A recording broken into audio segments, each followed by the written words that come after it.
Bienvenue dans Tous Danseurs, le premier podcast dédié 100% à la danse. Merci de partager ce moment avec nous. Moi, c'est Dorothée. J'aime saupoudrer ma vie de soleil et je porte en moi la passion de la danse depuis l'enfance. Tous Danseurs, c'est une conversation avec un acteur de la danse d'aujourd'hui et de demain. On y parle de toutes les danses. Un temps suspendu pour découvrir des parcours insolites de femmes et d'hommes qui vivent passionnément danse, des artisans du mouvement. Danseurs et athlètes, costumiers, chorégraphes, metteurs en scène, musiciens, chercheurs, des créateurs et ouvriers de la danse. Dans l'ombre ou la lumière, ils sont tous en mouvement, tous artistes, tous danseurs. Le podcast est disponible sur de nombreuses plateformes, alors abonnez-vous pour ne pas manquer de nouvelles rencontres autour de la danse. Et surtout, n'oubliez pas de laisser un mot doux ou une note 5 étoiles sur iTunes ou Apple Podcast. Ah, j'oubliais, n'hésitez pas à m'écrire sur l'Instagram Tous Danseurs si vous avez des questions. Aujourd'hui, je reçois Michael Filippo, artiste chorégraphique. Il a choisi la danse comme espace de création pour rencontrer les autres et dresser des portraits chorégraphiques. Michael présente Majorette avec le club historique des Majors Girls de Montpellier, les 28 et 29 juin, au carreau du Temple pour le festival jogging. On l'écoute avec joie. Cet épisode a été réalisé en partenariat avec les équipes du carreau. Bonjour. Bonjour Michael, merci d'être là, de partager ce moment avec moi pour la joie du spectacle vivant, c'est ça, non ? Qu'on partage aujourd'hui ensemble. Enchanté, bonjour Dorothée. Alors, Michael Filippo, danseur, chorégraphe, plasticien. Qu'est-ce que tu aimes bien ajouter à cette présentation ? C'est déjà très complet, je n'ai pas grand-chose à ajouter. Non, c'est vrai que j'ai une formation plutôt en art plastique, et c'est pendant mes études en art plastique que j'ai découvert la danse. Et aujourd'hui, voilà, je suis plutôt artiste chorégraphique. Oui, on va y venir. Tu es venu à la danse finalement par le côté plastique. Tu as complété ta formation d'artiste par la formation Exerce à Montpellier. Voilà. Mais donc justement, tu avais plutôt choisi les arts plastiques et finalement la danse est entrée dans ta vie. Pourquoi la danse ? Pourquoi la danse ? J'étais en effet étudiant, tout jeune étudiant en fac d'art plastique, et une amie me propose d'aller voir un spectacle. C'est vraiment... C'est passé par ça. C'était une pièce de Bill T. Jones que je suis allé voir au TNB à Rennes. Et c'était une pièce où il y avait tout type de corps. Je me souviens très bien des corps qu'il y avait sur le plateau. Il y avait le très beau Bill T. Jones, il y avait une très grande danseuse rasée, une danseuse de petite taille, mais on aurait dit une adolescente. Il y avait également une danseuse obèse, un homme avec une cage thoracique surdéveloppée et des toutes petites jambes. Et en fait, ça a eu cet effet très simple chez moi. Je me suis dit, mais si ces danseurs qui étaient de sublimes danseurs dansent de cette manière-là, pourquoi pas moi ? Donc je suis allé le lendemain matin à un cours de danse en me disant, je vais voir à quoi ressemble un cours de danse. Ça a été aussi immédiat ? C'était le lendemain matin, vraiment. Et la prof vient vers moi et me dit, qu'est-ce que tu fais ? Et je lui dis donc ce que je viens de te dire. Elle me dit, soit tu prends le cours, soit tu t'en vas. Et donc j'ai pris mon premier cours, je devais être en jean, j'imagine. Et à la suite de ce premier cours, elle est venue me voir en me disant, reviens cet après-midi sur un cours peut-être un petit peu plus avancé. Et voilà, et à la suite de ça, j'ai eu la sensation de devoir, entre guillemets, rattraper le temps perdu, parce que j'avais 18 ans. Et même si je n'avais absolument aucune prétention d'en faire quoi que ce soit. Et puis ensuite, en effet, comme tu le disais, très vite, le rapport au dessin et à la peinture a été suppléé par la danse. Et en tous les cas, par un travail de corps. Et c'est comme ça que j'ai commencé à fortement m'intéresser à cet art, à cette discipline. Voilà. Et toi, qu'est-ce que tu y as trouvé que tu ne trouvais pas finalement dans les arts plastiques ? Alors, en fait, je crois que je me suis dit que je disais la même chose, mais avec un médium différent. Et au-delà de la pratique artistique, je crois que dans un premier temps, la danse a transformé mon rapport aux autres. C'est-à-dire que j'étais quelqu'un d'assez, pas timide, mais... je n'avais pas un rapport nécessairement très direct et simple avec les autres, et je crois que ça a complètement décomplexé plein de choses. Et surtout, oui, le fait d'assumer qui je suis dans une sorte de quotidien auprès d'inconnus, etc. je crois que ça a transformé ma vie, en fait, avant de transformer ma pratique artistique. C'est ce qu'elle permet finalement, c'est une manière d'être au monde différente. En tous les cas, je me rends compte que par exemple, quand je donne des ateliers à des personnes qui n'ont pas l'habitude de pratiquer beaucoup la danse, alors que ce n'est pas le but, je constate la transformation, j'entends ce que ça peut chambouler dans des vies, après 1 heure de pratique. Hein. Donc oui, ça peut changer. Moi, je ne suis ni pédagogue, ni psy, et c'est peut-être pour ça que ça agit de cette manière-là, d'ailleurs, c'est de manière inconsciente. Mais oui, je constate que la danse peut chambouler des vies. Et le mouvement, quand il traverse ton corps, qu'est-ce qui se passe ? Le mouvement, alors, il y a tellement de types de mouvements. Il y a le rapport à l'apprentissage, il y a le rapport à la marche. Enfin, la marche, c'est déjà un premier rapport au mouvement. Et je dirais que c'est peut-être une conscience aiguë qui fait qu'on a une lecture de qui on est parce qu'on a des outils, en fait. On a des manières d'observer son propre mouvement. Et oui, je dirais que c'est ça, c'est une hyper-conscience. Alors toi, tes premiers émois pour la danse, c'était dans les années 2000, début des années 2000, c'est ça à peu près ? Ouais, 90 en fait, je suis plus si jeune que ça. Ouais, bon, j'essayais d'être sympa. Fin des années 90. Et aujourd'hui, quand tu regardes la danse, tu trouves qu'elle a changé ? J'ai envie de dire oui, mais par exemple, j'adorerais, par rapport à ce que je t'ai dit au tout début, j'adorerais revoir cette fameuse pièce dont je ne me souviens plus du titre. Cette pièce de Billie Jones qui a été pour moi une sorte de déclencheur. J'imagine que je la fantasme aujourd'hui, cette pièce, et que je serais peut-être... alors je ne sais pas déçu, mais en tous les cas, c'est évident que j'aurai un autre regard sur cette pièce. Donc oui, et heureusement, j'ai envie de dire que la danse évolue, mais comme tout, on est tellement traversé par tout, que la danse ne peut pas faire fi de tout ce qui s'est passé depuis plusieurs décennies, et parce qu'elle est à l'image de notre société, de l'évolution des mœurs, de tout. Donc oui, elle a changé, et j'ai envie, fort heureusement, si on l'appréhende comme un regard sur notre société, sur le monde, si elle est critique, oui, elle évolue. Et alors toi, tu as choisi d'être chorégraphe. Oui. Tu voulais raconter quelque chose par la danse. Mmh. Qu'est-ce que tu voulais raconter ? En fait, c'est rigolo, je me suis pas dit, tiens, du jour au lendemain, je vais devenir chorégraphe.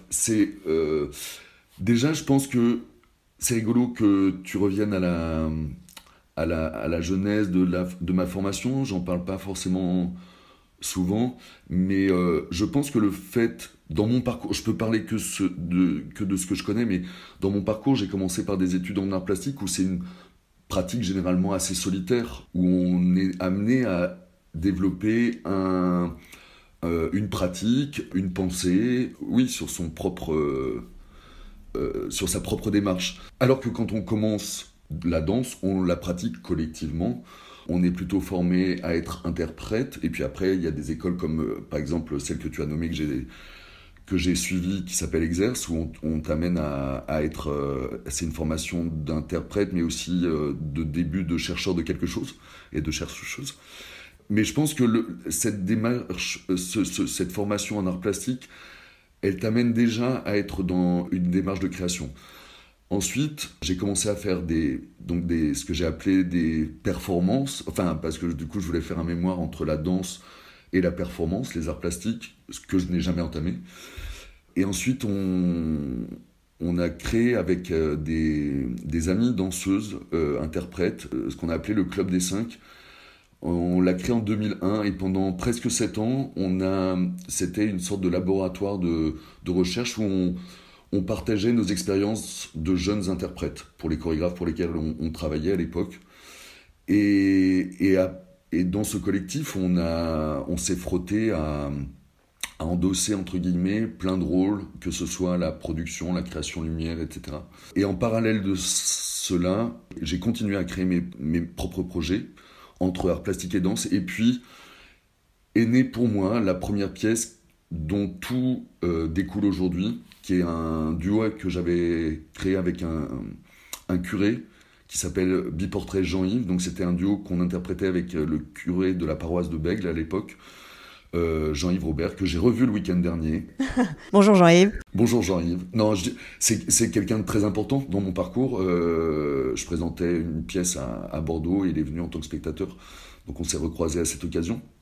Et c'était une pièce, oui, qui parlait simplement de la relation entre le curé qu'il était, il est aujourd'hui aumônier des gens du voyage, et le danseur que j'étais. Voilà comment, très rapidement, ça a commencé. Et puis, à ce moment-là, je dansais pour pas mal de chorégraphes. Et puis à un moment, l'acte chorégraphique prend de plus en plus de place. Donc j'y ai consacré de plus en plus de temps. Et puis j'ai de moins en moins dansé pour les autres. Et donc ça s'est fait petit à petit. Puis à un moment, j'étais à un endroit où l'un nourrissait l'autre. Et puis au fur et à mesure, le fait d'être chorégraphe a pris presque toute la place. Et donc, je reviens à ma question. Qu'est-ce que tu voulais raconter par la danse ? Je crois que j'ai commencé à le dire. En fait, j'ai tenté plusieurs choses jusqu'à cette fameuse pièce avec ce monsieur où, en fait, il se trouve que j'ai rencontré la danse. Mais si j'avais croisé, je sais pas, le théâtre, je me rends compte que les pièces de théâtre qui me touchent sont assez proches de ce que j'essaie de développer, même si je crois avoir un regard être très ouvert, j'espère. Mais ce que je veux dire, c'est que je suis souvent touché par le fait de voir des personnes au plateau qui portent le poids de leurs propres paroles. Et ça, en fait, je l'ai découvert via la danse, mais peut-être que ça aurait pu être à travers le cirque, la cuisine, je ne sais. Mais que la danse m'a permis ça. C'est-à-dire, elle m'a permis à un moment de prendre conscience que, comme tout un chacun, il y a des rencontres dans la vie qui ont été importantes, et que j'ai cette chance de pouvoir prolonger des rencontres à travers la danse, donc d'inviter des personnes. Les dernières étant les majorettes. On va en parler, on y arrive. Bien sûr, bien sûr. Mais pour moi, j'ai fait la même chose il y a presque 20 ans, quand j'ai proposé à Jean-Yves de venir dans un studio de danse pour qu'on tente des choses. Et du coup, je n'avais pas en revanche anticipé le degré d'intimité qu'on allait aborder et toucher à travers cette pièce. Et la veille de présenter une étape de travail à Le Labo, qui était au Récollet à côté de la gare de l'Est à Paris, ça a été la première ouverture studio de ce duo. Et la veille au soir, je me suis dit, mais qui ça va intéresser, une rencontre entre un curé et un danseur. Et quand j'ai constaté le degré d'intérêt, d'émotion des spectateuristes, dont certaines personnes que je connaissais très bien, je me suis dit que j'avais certainement quelque chose à creuser là-dedans. C'est un espace de rencontre, c'est un espace de dialogue. Complètement. C'est l'espace de l'intime aussi, d'après ce que j'entends, de ce que tu dis avec tes mots aujourd'hui. Oui. Et toi, quand est-ce que tu as eu le sentiment de trouver ta voix ? Alors quand je dis ta voix, c'est pas la voix VOIE, c'est la voix, ta voix, ton souffle, ta singularité, dans cet espace qui est finalement la danse, une danse plastique. Je dirais que je suis toujours en train de la chercher, cette voix, dans la mesure où, par exemple, mon rapport à l'acte de création, mon rapport au mouvement, il est réinterrogé à chaque projet. C'est-à-dire que je travaille dans une certaine fidélité avec toutes les personnes qui m'entourent, que ce soit à la production, à l'administration, à la diffusion, à la création de lumière, création son. J'ai envie de dire que toutes ces collaborations, elles sont vraiment sur le long terme. En revanche, au plateau, comme je pars toujours de rencontres singulières, je réinterroge toujours l'écriture au plateau en fonction des personnes. C'est-à-dire que je ne pars pas d'une abstraction, je pars de la pratique éventuellement des personnes. Que ce soit Jean-Yves, pour rester sur les deux exemples qu'on vient d'aborder, que ce soit Jean-Yves ou les majorettes, même si entre-temps je pense que j'ai aiguisé des outils que je me suis... Oui, il y a eu quelques pièces quand même. Je les ai pas comptées, mais elles sont assez nombreuses. Moi non plus, oui, elles sont assez nombreuses, en effet.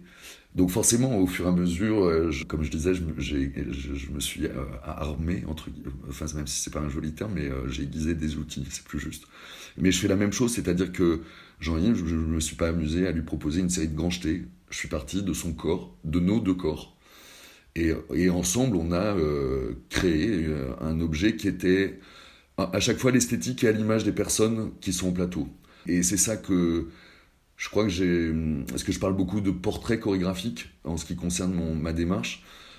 Ce qui m'intéresse dans cette notion de portrait, c'est déjà un dialogue, sauf quand on fait un autoportrait, donc un portrait de soi-même, où on est dans ce mouvement introspectif. Quand on fait un portrait de quelqu'un, c'est déjà porter un regard sur une ou des personnes, c'est avoir son propre cadre, sa touche, sa patte, etc. Et je crois que c'est ça qui m'intéresse depuis toutes ces années. Et c'est pour ça aussi que je crois que j'ai encore plein de portraits à dresser, d'autres rencontres. Alors là, tu dresses le portrait des majorettes. Oui. Et pas n'importe lesquelles. Les Majors Girls de Montpellier, un collectif de majorettes incroyable, qui a une 60aine d'années d'existence, si j'ai bien compris. Je ne sais pas si on peut dire la date d'aujourd'hui. Oui, bien sûr. On est le 14 juin 2024 et je crois qu'elles vont fêter leurs 20 ans le 20 juin prochain parce que leur tout premier défilé était le 20 juin 1964. Dans 6 jours, en fait, elles vont fêter leurs 60 ans. Incroyable. Ouais. Et donc, raconte-nous ce dialogue que tu as eu envie d'établir avec ces majorettes, que tu vas donner à voir au festival jogging au Carreau du Temple. Et ça, c'est super, je serai là. Je viendrai te voir. Ça fait très longtemps que j'avais envie de travailler avec des majorettes.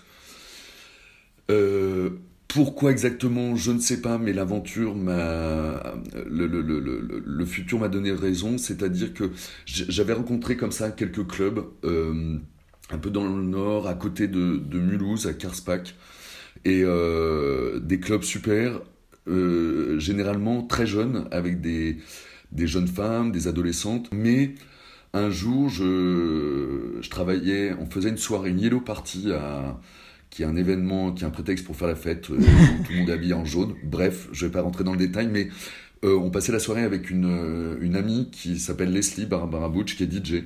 Ah ben oui, très bien. Que vous connaissez très bien et qui va intervenir aussi le même vendredi soir, le 28 au Carreau du Temple. Donc on se retrouvera avec Barbara ce soir-là. Et je fais part à Barbara de mon désir de rencontrer des majorettes. Et elle me dit, et c'est elle qui me dit, mais il faut absolument que tu rencontres les Majors Girls de Montpellier. Et elle me parle de leur moyenne d'âge, de 60 ans. Et je me dis, mais oui, mais c'est vrai que c'est... Tout à coup, ça a suscité deux intérêts. Déjà, cette première rencontre avec des majorettes, et en plus, des femmes qui ont une vraie histoire de cette pratique. Donc, je me suis dit que c'était une très belle idée. Et puis, quelques jours plus tard, je demande le 06 des Majors Girls à Barbara. Et j'appelle et je tombe sur Josie Ecardi, qui est la capitaine des majorettes, à qui je me présente, j'essaie de lui expliquer un petit peu qui je suis, ce que je fabrique dans la vie. Et elle me dit, venez me rencontrer. Donc je suis allé à Montpellier, je vais dans leur local qui est un peu excentré, qu'elles ont depuis plusieurs décennies. Et déjà, de rentrer dans ce local, il y a toutes leurs histoires, tous les trophées, les coupes, tous leurs costumes. C'est incroyable. Enfin, c'est un petit local, mais dans lequel surgissent des souvenirs de leur histoire. Il y a déjà une histoire, c'est ce que tu dis. Il y a déjà une énorme histoire, et c'est ça qui était passionnant, justement. Des photos, la bouteille de pastis posée sur la table, évidemment. Et je discute avec Josie pendant... Ça n'a pas duré ça a duré peut-être 3 heures, mais je pense que le projet, il est né à ce moment-là. C'est-à-dire de prendre conscience de qui elles sont, de ce qu'elles représentent dans un imaginaire collectif. À Montpellier, elles sont soit adulées, soit inconnues. Et j'ai dit à Josie ce jour-là que j'avais très envie de rencontrer les autres majorettes, de peut-être suivre des entraînements. Ce que j'ai fait quelques semaines plus tard, je suis revenu à Montpellier.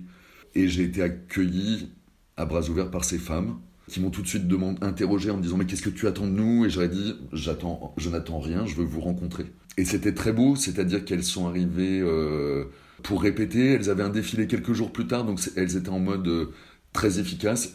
Et ce qui était très beau dans ce premier entraînement que j'ai suivi, elles se voyaient de 20h à 22h. Et en fait, quand tout le monde arrive, elles commencent sans s'échauffer, en levant la jambe, en répétant. Et je me suis dit, mais ces femmes sont folles. Elles de ne pas un peu s'échauffer avant de commencer. Et en même temps, ça m'a touché. Puis, donc elles ont répété dans un gymnase, un immense gymnase, parce qu'il n'y a que des gymnases où elles peuvent répéter pour la hauteur de plafond et puis pour traverser, parce qu'elles traversent un gymnase en 2 secondes. Et d'assister à ça, j'en étais très heureux. J'étais le seul petit spectateur à regarder ces femmes qui prennent aussi le rapport au plaisir, était tellement évident. Et puis la dernière demi-heure est consacrée à la 3e mi-temps. Elles prennent l'apéro, elles se retrouvent, elles prennent...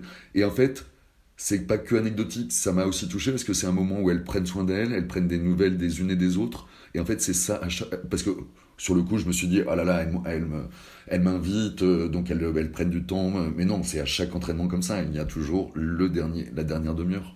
C'est là aussi que je me suis rendu compte que c'était pas simplement des répétitions de majorettes, c'est des femmes qui se retrouvent toutes les semaines, depuis des décennies pour certaines, et voilà, et qui consacrent du temps à prendre soin d'elles, tout simplement. Donc il y a effectivement un élan pour ces femmes qui ont cette histoire-là, mais il y a aussi, j'imagine, une curiosité pour une pratique de majorette. Tu connaissais pas forcément cette pratique avant d'être immergée comme ça dans leur quotidien ? Non, je la connaissais pas, si ce n'est que c'est quelque chose que je dis parfois par écrit ou en interview, c'est que quand j'étais petit, mes parents étaient boulangers dans un petit village à côté de Nantes, à Saint-Lumine de Clisson. Mon père sera très content que je nomme Saint-Lumine. Et donc mes parents étaient boulangers, la fille des meilleurs amis de mes parents pratiquait la majorette. Et donc je crois que même quand j'étais petit, j'avais ce regard à la fois désuet et hyper admiratif. Et peut-être que secrètement, je désirais être une majorette. En tous les cas, il y avait une vraie attirance pour la magie que ça représentait. Je crois que, comme pour reprendre l'expression d'une des majorettes sur le plateau, j'avais des étoiles dans les yeux. J'ai envie de dire, pas plus que ça, mais peut-être que mon désir de rencontrer les majorettes naît de cette période-là. Et puis, je me suis rendu compte aussi que c'était une pratique qui disparaît. Enfin, les jeunes aujourd'hui sont beaucoup plus attirés par la pratique du twirling bâton, qui est beaucoup plus gymnique, peut-être plus virtuose aussi. Il n'est plus question de défiler dans la rue avec un costume à paillettes et puis sur le son de la fanfare. Voilà. Donc peut-être qu'il y a aussi ce sentiment de devoir peut-être faire appel à des personnes qui pratiquent quelque chose qui est en train de disparaître. Je crois qu'il y a eu ça. Faire mémoire ? Faire mémoire, quelque part, mais faire mémoire de... Oui, complètement, mais de manière subjective, je crois. Il n'y a rien de... Faire mémoire à notre manière avec les Major Girls. Oui, c'est juste. Et alors, qu'est-ce que vous avez construit ensemble ? Qu'est-ce que la réunion de vos deux êtres, enfin du groupe des Major Girls avec toi, a finalement fait éclore ? Écoute, on a déjà appris à dialoguer, parce que même si on a des pratiques de corps, enfin c'est ce qui nous rassemble, on l'appréhende de manière très très différente. Donc il a fallu qu'on dialogue, ce qui n'a pas été simple au début. Je me souviens du tout. Comme ce sont des femmes d'une moyenne d'âge de 60 ans, la moitié travaille, l'autre est à la retraite, mais donc on travaillait de manière assez hachée sur les premières séances, principalement sur des week-ends prolongés où j'allais à Montpellier. Et donc les premières séances ont été complexes, mais on en rit aujourd'hui. C'est-à-dire que, par exemple, quand je propose aux Major Girls 3/4 d'heure d'échauffement, je me souviens de Josie qui bouillait intérieurement en se disant « Mais c'est pourquoi on perd du temps ?» Et aujourd'hui, c'est devenu notre pratique. On commence toujours par un échauffement et c'est entendu. Je parle de ça, ça a l'air rien et en même temps, c'était aussi à cet endroit-là qu'il a fallu qu'on échange et qu'on arrive à saisir ce qui était important pour les uns les unes les autres. Et les premiers week-ends, j'ai cru qu'à chaque fois, on arrivait à ce degré de dialogue. Et puis j'étais, on va dire, sur les 3 premiers week-ends, souvent rappelé par Josie, la capitaine, qui, je me souviens, suite au premier week-end, où je me suis dit, on avait déjà commencé à tirer des fils pour moi. Et puis elle me rappelait en me disant, mais on comprend pas, on se retrouve pas dans ce que tu nous proposes, etc. Donc moi, je me suis aussi beaucoup remis en question. Donc j'avais cette sensation, dès le 2e puis le 3e week-end, d'aller aussi plus dans leur sens, mais pas pour du compromis, c'est aussi parce que je considère le travail comme ça, je veux pas forcer les choses, je veux au contraire aller dans un chemin ensemble. Et donc ça a été la même chose avant la 3e séance de travail, sur 3 jours. Je me suis dit, en fait, je peux pas faire comme je fais d'habitude. Donc je suis arrivé avec un grand papier craft jaune, en leur disant, voilà, alors il y a tout ça qui m'intéresse. Donc ça, on l'a abordé. Ça, on le verra plus tard. Ça, on va le voir dès aujourd'hui. Ça, on verra ça. Et en fait, je leur dis, ça, c'est une possible trame qui respecte une certaine chronologie. Et la pièce n'est pas du tout à l'image de cette éventuelle dramaturgie ou déroulé que je leur proposais. Mais au moins, ça a posé une base. Et je crois que ce jour-là, elles se sont dit, ah ok, il a quand même une pensée. Et à partir de là, je crois qu'on a réussi à se mettre au travail de manière plus détendue et en se disant, allez, on trace dans cette aventure. Qu'est-ce qu'on va voir fin juin au Carreau du Temple avec Majorette? C'est la promesse de quoi, ce spectacle? Alors pour moi, hein, si je devais résumer ce que vous allez voir fin juin, je dirais que c'est une pièce qui oscille entre des moments où il y a un rapport au plaisir de pratiquer collectivement l'art de la majorette, mais l'art du mouvement. Au fur et à mesure, on évolue vers un geste chorégraphique plus contemporain, on va dire. Et puis, donc ça oscille entre ce rapport au plaisir, comme je disais, de pratiquer, de danser ensemble, et des moments de témoignage individuel qui parle de pourquoi Anna, à 14 ans, a commencé et aller prendre son premier cours de majorette, a commencé à défiler, pourquoi elle a arrêté pendant quelques temps, pourquoi elle a repris. Des souvenirs bouleversants ou au contraire des souvenirs plus douloureux, plus difficiles, et puis aussi le rapport au futur, leur propre futur en tant que majorette, mais toute chose a une fin. Comment elles peuvent imaginer cette éventuelle fin, ou pas d'ailleurs. Et même cette fin, ce qui est très beau, c'est qu'elle la pense collectivement aussi. Donc voilà, je dis pas grand-chose en disant ça, mais pour moi, c'est aussi, je dirais, un portrait de ces 12, donc elles sont 12 femmes au plateau, et le premier jour, j'étais assez heureux de ça, le jour de la création. On a créé cette pièce exactement aux mêmes dates pour le Festival Montpellier Danse il y a 1 an, les 28 et 29 juin. Et le 28 juin, je leur ai dit, en fait, quand on a commencé en studio à répéter ensemble, je vous avais dit, cette pièce, j'aimerais que ce soit un portrait de vous, 12, en tant que majorette, mais aussi en tant que femme. Et j'aurais dit, voilà, on va peut-être être confronté à des critiques. En tous les cas, je leur ai dit, moi, ce dont je suis fier, c'est que je crois qu'on a réussi ce challenge-là. Et rien que pour ça, ça valait le coup de se rencontrer et de créer cette pièce ensemble. Et je crois qu'on est parvenu au moins à ça. Et c'est déjà énorme. C'est déjà énorme. Je ne savais pas vers quoi on allait, mais je savais ce que ça voulait provoquer, ce que je voulais...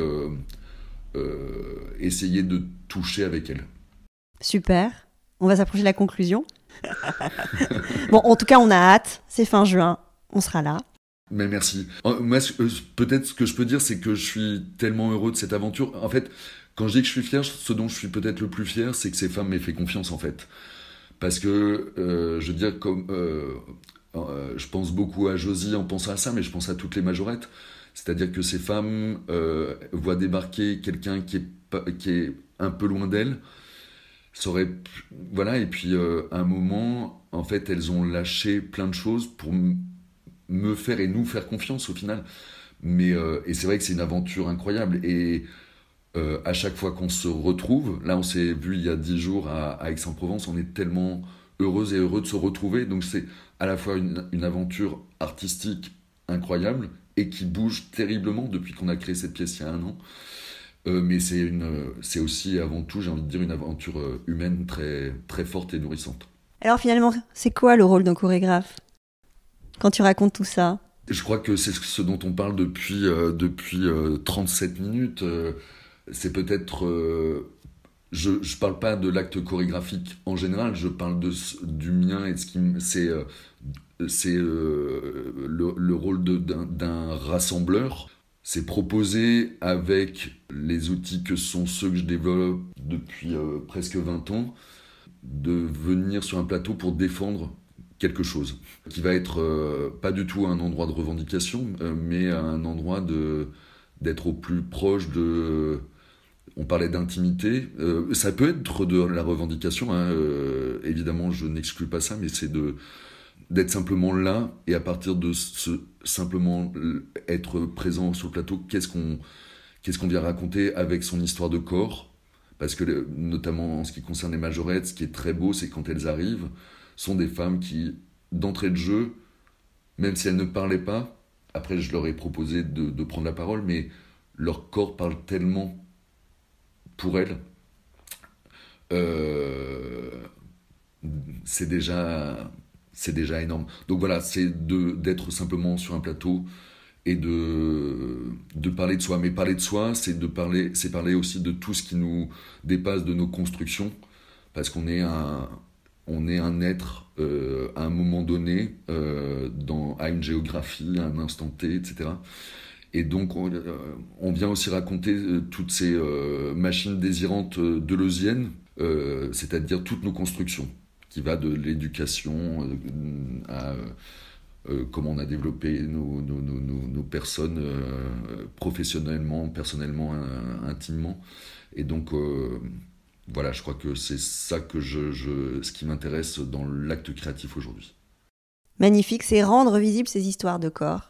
Exactement. Merci infiniment, Michael, pour cette merci voix de ce matin. Merci à toi. Merci. Et on se retrouve très vite. À très vite. Ciao, ciao. Voilà, clap de fin. À très vite pour refaire danser les mots ensemble le temps d'une conversation. Merci d'avoir passé ce moment avec nous. Et n'oubliez pas, nous sommes tous danseurs.